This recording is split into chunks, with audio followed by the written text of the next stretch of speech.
Darshan and ಗ್ಯಾಂಗ್ನಿಂದ Renukaswamy ಕೊಲೆ case. ನಟ ದರ್ಶನ್ ಮತ್ತು ಗ್ಯಾಂಗ್ನಿಂದ ರೇಣುಕಾಸ್ವಾಮಿ ಕೊಲೆ ಪ್ರಕರಣ. ನಟ ದರ್ಶನ್ 6 ದಿನ ಪೊಲೀಸ್ ಕಸ್ಟಡಿಗೆ. ಮ್ಯಾಜಿಸ್ಟ್ರೇಟ್ ಕೋರ್ಟ್ ಪೊಲೀಸ್ ಕಸ್ಟಡಿಗೆ ನೀಡಿ ಆದೇಶವನ್ನ ಕೊಟ್ಟಿದೆ. ದರ್ಶನ್, ಪವಿತ್ರ ಗೌಡ ಸೇರಿದಂತೆ 13 ಮಂದಿ ಆರೋಪಿಗಳು ಪೊಲೀಸ್ ಕಸ್ಟಡಿಗೆ. ಆರೋಪಿಗಳನ್ನ ಕೋರ್ಟ್ನಿಂದ ಪೊಲೀಸರು ಕರೆದೊಯ್ದಿದ್ದಾರೆ. ಬೆಳಗ್ಗೆಯಿಂದಲೂ ಕೂಡ ಗಮನಿಸ್ತಾ ಇದ್ದೀರಿ ಏನೆಲ್ಲ ಬೆಳವಣಿಗೆಗಳಾಗ್ತಾ ಇದೆ ಈ ಪ್ರಕರಣಕ್ಕೆ ಸಂಬಂಧಪಟ್ಟಂತೆ ಅಂತ.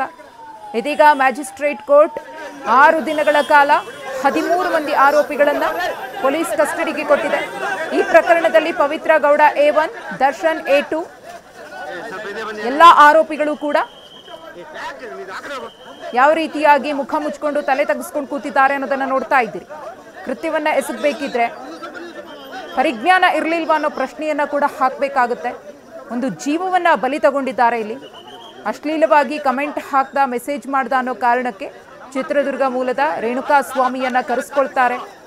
ಶೆಡ್ನಲ್ಲಿ ಕೂಡ ಹಾಕಿ ಚಿತ್ರಹಿಂಸೆಯನ್ನ ಕೊಟ್ಟು ವಿಕೃತಿಯನ್ನ ಮೆರೆದಿದ್ದಾರೆ ಅನ್ನೋ ಮಾಹಿತಿ. ಎಲ್ಲ ಸಾಕ್ಷ್ಯಾಧಾರಗಳನ್ನ ಸಂಗ್ರಹಿಸಿಯೇ ಪೊಲೀಸರು ಅಷ್ಟೋ ಮಂದಿಯನ್ನ ಇದೀಗ ಲಾಕ್ ಮಾಡಿರೋದು. ಹೆಚ್ಚಿನ ವಿಚಾರಣೆಗೋಸ್ಕರ ಪೊಲೀಸರು ಕಸ್ಟಡಿಗೆ ಕೇಳಿದ್ರು. ಹಾಗಾಗಿ ಈ ಪ್ರಕರಣದ ಇಂಚಿಂಚು ಮಾಹಿತಿಯನ್ನ ಪರಿಶೀಲಿಸಿ ನ್ಯಾಯಾಧೀಶರು ಇದೀಗ 6 ದಿನಗಳ ಕಾಲ ದರ್ಶನ್, ಪವಿತ್ರ ಗೌಡ ಸೇರಿದಂತೆ 13 ಮಂದಿ ಆರೋಪಿಗಳನ್ನ ಕೂಡ ಕಸ್ಟಡಿಗೆ ಕೊಟ್ಟಿದ್ದಾರೆ. ಗಮನಿಸ್ತಾ ಇದ್ದೀರಿ ದೃಶ್ಯಾವಳಿಗಳಲ್ಲಿ ಮ್ಯಾಜಿಸ್ಟ್ರೇಟ್ ಕೋರ್ಟ್ನಿಂದ ಎಲ್ಲ ಆರೋಪಿಗಳನ್ನ ಪೊಲೀಸರು ಕರೆದೊಯ್ತಾ ಇರುವಂತಹ ದೃಶ್ಯ. ರೇಣುಕಾಸ್ವಾಮಿ ಚಿತ್ರದುರ್ಗ ಮೂಲದವರು.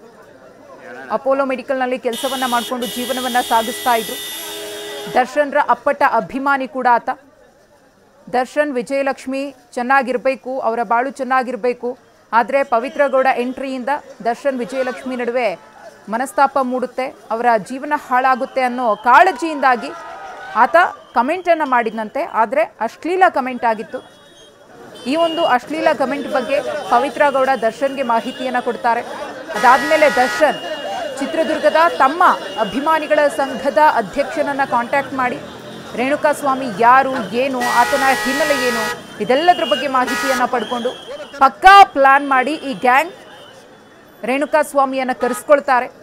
ಪಟ್ಟಣಗೆರೆಯ ಶೆಡ್ನಲ್ಲಿ ಆತನನ್ನು ಕೂಡಿ ಹಾಕಿ ಎಲ್ಲರೂ ಕೂಡ ಚಿತ್ರಹಿಂಸೆಯನ್ನು ಕೊಡ್ತಾರೆ. ಸುಮಾರು 15 ಕಡೆಗಳಲ್ಲಿ ಆತನಿಗೆ ಹೊಡೆಯಲಾಗಿದೆ. ದೇಹದ 15 ಭಾಗದಲ್ಲಿ ಗಾಯಗಳಾಗಿದೆ.